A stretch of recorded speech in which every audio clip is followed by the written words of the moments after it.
Assalamualaikum warahmatullahi wabarakatuh. Salam sejahtera untuk kita semua. Di sini saya akan menjelaskan sedikit tentang knowledge management system. Di sini saya mengambil dari salah satu jurnal yang dengan judul implementasi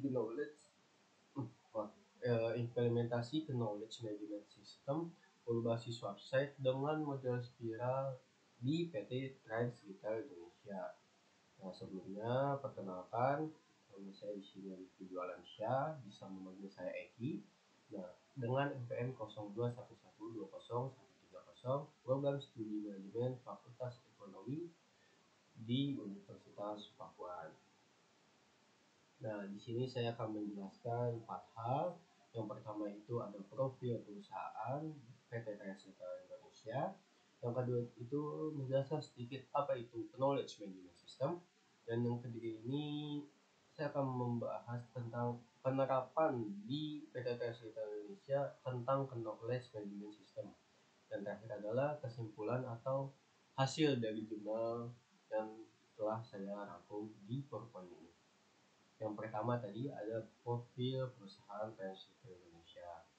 Nah, di sini PT Trans Retail Indonesia adalah salah satu perusahaan retail terbesar mungkin menurut saya yang beroperasi di Indonesia dengan merek dagang Transmart atau Carrefour. Di sini mungkin kita semua tidak asing dengan nama Transmart kan.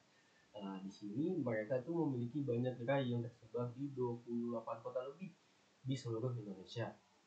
Nah, dengan gerai yang terbesar di beberapa kota akan menghadapi keterlambatan dalam penyebaran pemasaran perusahaan.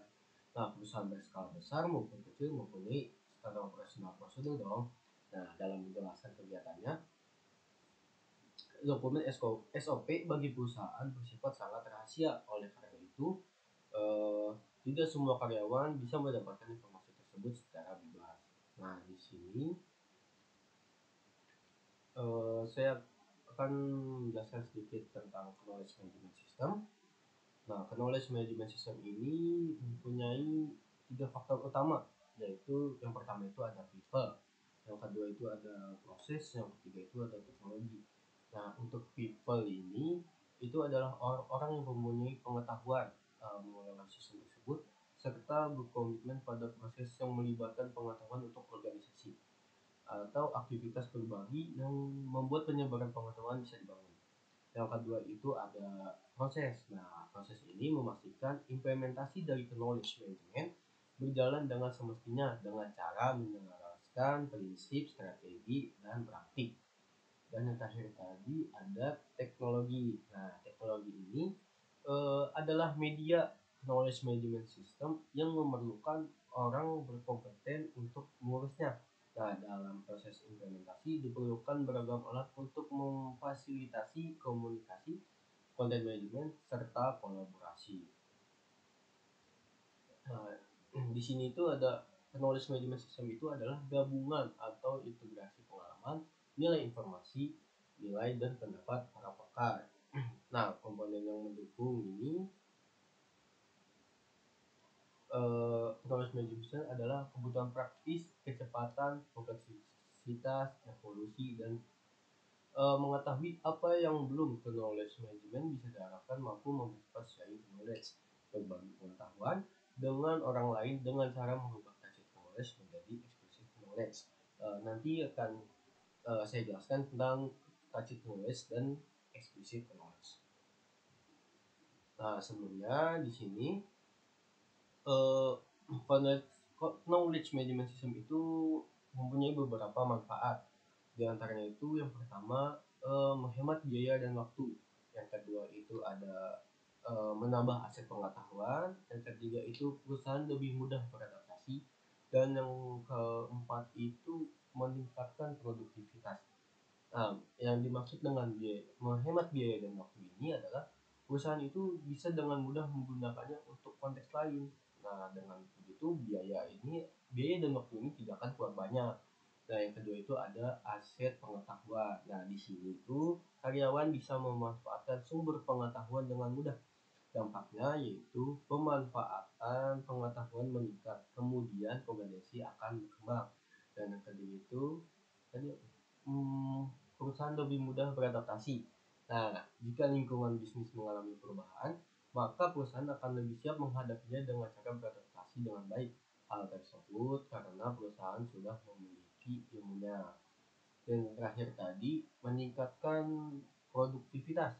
Nah, di sini itu pengetahuan itu bisa digunakan ulang dalam membuat produk yang sedang dikembangkan, sehingga akan terjadi peningkatan produktivitas. Nah, selanjutnya itu penerapan knowledge management system pada PT Trans Retail Indonesia.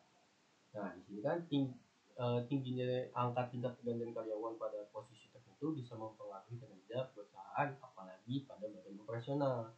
Dan dengan keluarnya karyawan, membawa informasi dan pengetahuan yang penting itu merupakan aset perusahaan. Dan perpindahan karyawan antar perusahaan kita merupakan hal yang sering terjadi. Nah, oleh sebab itu, kompetitor melakukan perekrutan secara langsung kepada karyawan yang sudah bekerja di perusahaan retail. Nah, di sini penerapan yang dihadapinya adalah sistem manajemen pengetahuan atau knowledge management system ini kan perusahaan itu harus bisa diakses dengan mudah tanpa batasan waktu. Nah, salah satu protokol yang bisa digunakan untuk mendukung dengan mudah tanpa tanpa ada batasan waktu. Di sini penerapan pada PT Trans Retail Indonesia itu adalah dengan adanya hypertext transfer protokol atau biasa kita sebut HTTP. Nah, knowledge management system ini berbasis website dan diimplementasikan dengan jaringan perusahaan yang diakses oleh seluruh karyawan tanpa spesifikasi hardware yang tinggi. Nah, knowledge management tersebut pada akhirnya dapat menjadi dukungan yang handal bagi perusahaan untuk meningkatkan daya saing. Nah, di sini proses kejadian dalam transfer pengetahuan yang terjadi pada PT Trans Retail Indonesia itu menurut SICI modelnya itu ada 4 proses kejadian dalam transfer pengetahuan menurut Preambudel tahun 2010. Yang pertama itu ada socialization atau tacit ke tacit. Nah, adalah proses transfer informasi di antara orang-orang dengan cara conversation atau percakapan. Yang kedua itu ada externalization, yaitu transfer dari tacit knowledge ke explicit knowledge. Nah, yang ketiga itu ada combination, transfer dari eksplisit ke eksplisit.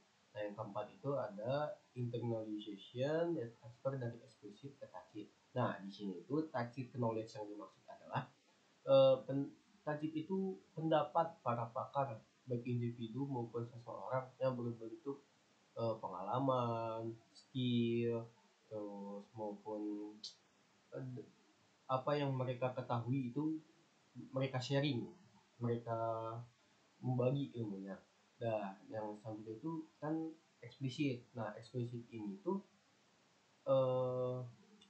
pengetahuan yang tertulis, terarsip atau tercetak di media manapun dan diekspresikan dengan kata-kata, angka, serta dan disampaikan dalam bentuk ilmiah. Nah, oleh karena itu explicit knowledge ini bisa menjadi bahan referensi untuk orang lain. Selanjutnya itu ada analisa kebutuhan data. Nah, analisa kebutuhan data di sini, data yang diperlukan dalam knowledge management system diantaranya adalah user sebagai pengguna yang akan menggunakan. Selanjutnya ada administrator selaku pengguna yang memiliki hak penuh untuk mengatur berjalannya sistem. Dan terakhir itu ada moderator selaku pengguna yang memiliki hak khusus untuk memasukkan knowledge khusus knowledge dengan pengetahuan atau pengetahuan dalam bentuk standar operasional prosedur, manual guides, dokumen sorting, forum diskusi, hasil meeting. Nah, selanjutnya itu ada di sini ada analisa sistem usaha. Nah, yang dimaksud di sini adalah knowledge management system ini kan merupakan solusi dari permasalahan dalam mengelola pengetahuan perusahaan. Nah, dengan sharing atau transfer knowledge dan forum diskusi bisa dijadikan sebuah pengetahuan, sehingga dalam proses penyebaran pengetahuan jauh lebih cepat ke seluruh cabang perusahaan di berbagai kota dan bisa diakses kapanpun dan dimanapun dalam ruang lingkup jaringan perusahaan dengan adanya hypertext apa tadi hypertext transfer protokol. Nah di sini itu kan ada tahapan perkembangan software dengan model spiral yang tadi hypertext transfer protokol. Nah di sini kan ada pelaku knowledge management system. Di sini ada 3. Yang pertama itu administrator, karyawan yang ditugaskan untuk mengatur secara keseluruhan di dalamnya KNS. Yang kedua itu ada supervisor atau bisa kita sebut manager, karyawan yang ditugaskan untuk mentransfer knowledge dari taktik menjadi eksplisit. Yang tadi taktik itu seseorangnya yang punya pengetahuan, eksplisit itu medianya tertulis, tercetak. Jadi dari pengetahuan orang ditulis. Nah yang ditulis itu menjadi eksplisit. Yang ketiga itu ada user. Nah user ini adalah seluruh karyawan yang ada di PT Transcriptor Indonesia. Nah kalau user ini di sini adalah dari eksplisit menjadi tacit karena mereka membaca dari tadi yang kata tacit itu kan seseorang jika menulis pengetahuannya menjadi eksplisit. Nah di sini user itu dari eksplisit, dari pengetahuan yang sudah dia baca, jadi dia mengetahuinya menjadi tacit. Nah, selanjutnya adalah ada kesimpulan dari dunia tentang penerapan knowledge management system. Nah, di sini kesimpulannya itu berdasarkan hasil pembahasan yang telah dilakukan, dapat ditarik kesimpulan bahwa penerapan knowledge management system berbasis website dengan model spiral pada PT Transcriptor Indonesia dapat dilakukan dengan 3 putaran model spiral. Dari gabungan dari ketiga putaran tahapan itu, model spiral ini menghasilkan modul autentik forum diskusi grup atau electronic SOP atau knowledge base, active project dan search knowledge. Nah dengan melakukan ketiga putaran model spiral, maka aplikasi knowledge management system pada PT Transcriptor Indonesia dapat diterapkan dan menghasilkan ini diantaranya itu pertama ada media. Nah media atau sarana untuk berbagi pengetahuan antara karyawan sebagai proses kaderisasi melalui forum diskusi, manual guide dan tutorial serta standar operasional prosedur. Yang kedua itu ada pencarian dokumen pengetahuan perusahaan lebih cepat dan terstruktur karena diakses dengan mudah tanpa ada spesifikasi user ataupun dan bisa diakses dengan jaringan, jadi akan lebih mudah. Dan akhir itu ada tersedianya media penyimpanan untuk merekam segala permasalahan di perusahaan. Jadi tadi yang kata tacit dan orang ini menjadi yang dicatat tertulis menjadi eksplisit. Nah eksplisitnya ini bisa disimpan oleh user, jadi akan mencarinya akan lebih mudah. Sekian penjelasan dari saya.